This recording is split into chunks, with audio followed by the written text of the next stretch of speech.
So the next card is going to be your conscious mind. So these are going to be, it's going to be like the representation of what you've been thinking about, and what's kind of been going through your head regarding this situation. So let's flip the card.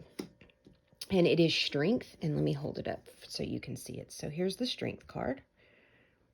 I don't know if you're familiar with the Rider-Waite deck of tarot cards or not, but I'd like to always make sure you guys can see the pictures really well, just so you can see kind of the symbolization and stuff that's on there.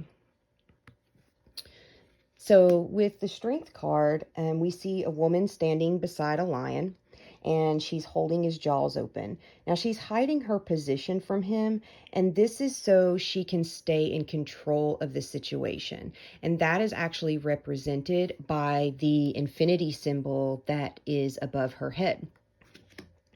The lion, which now this is really interesting. The lion is actually ruled by Leo, which is funny because I know you said that Jonathan was a Leo, but he is actually ruled by Leo, and he symbolizes our passion and our basic instincts. So the card actually suggests that we listen to and accept our shadow voices and our own emotional turmoil, because without fear, the lion would clearly eat us alive. And so it's about your relationship with yourself. It asks that you turn to your higher self for guidance.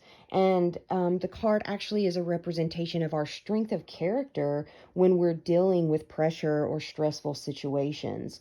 So right now, you're going to need courage and determination and patience.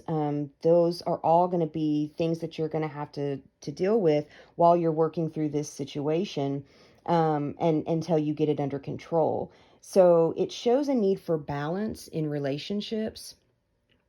So there is a situation, there's something within the relationship, and I don't know if, as I said, I know you said you suffer from PTSD, and he's got a lot of emotional problems because of things that have happened from his past.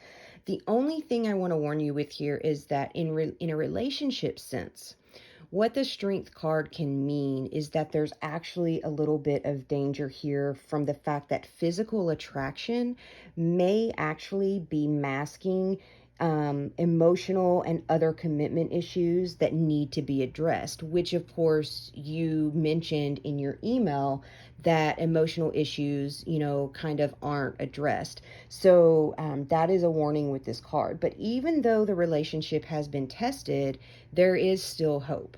So that's what we get when we see the strength card come up. The next card is going to be his conscious mind. So we're going to flip it, and it is the moon. And let me hold it up so you can see it. So now with the moon it's actually one of my favorite cards in the entire tarot deck. I love the moon. I just love the meaning behind it. It's a card of duality and emotional turmoil.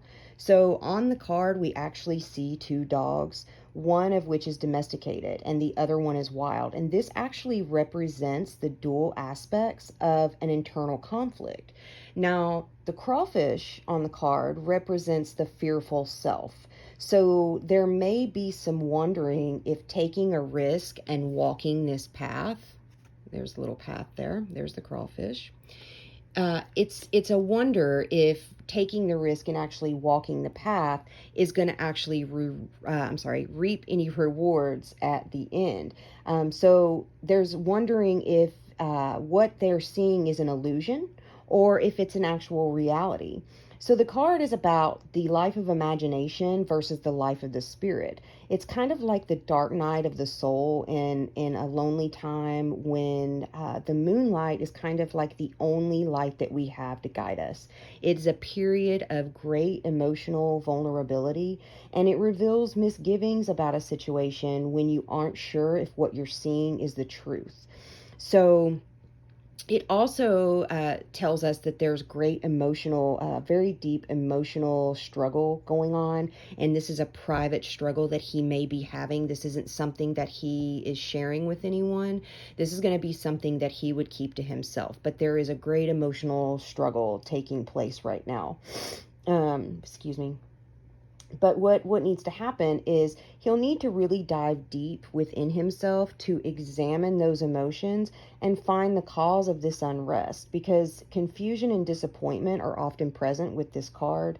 And a lack of trust in relationships. And that comes from avoiding the difficult emotions that he has within himself due to any kind of past hurts. So needs aren't being expressed. And so when we're stuck in this cycle, or we're stuck in old ways of dealing with past issues, the old ways of dealing with our emotions will constantly resurface. And so what we do is we keep making ourselves the victim. So we get stuck in this cycle and we keep reverting back to our old ways of dealing with our emotional issues, however we dealt with them in the past. And a lot of times when we do that, we get stuck in victimhood because we don't allow ourselves the freedom to enjoy whatever comes next, right? So we're actually denying ourselves, and we're kind of, in a way, we're sabotaging ourselves because we're not letting ourselves experience what could be, possibly the love of a lifetime with the next person that we end up dating. So this is, like I said, it's a very dark emotional time. There is a very inner, private emotional struggle going on, but he will really need to examine those emotions in order to put those to rest. And let go of the old ways of dealing with those emotions so that he can move forward. Okay, so I'm going to end this video, and then we'll do two more cards in the next one.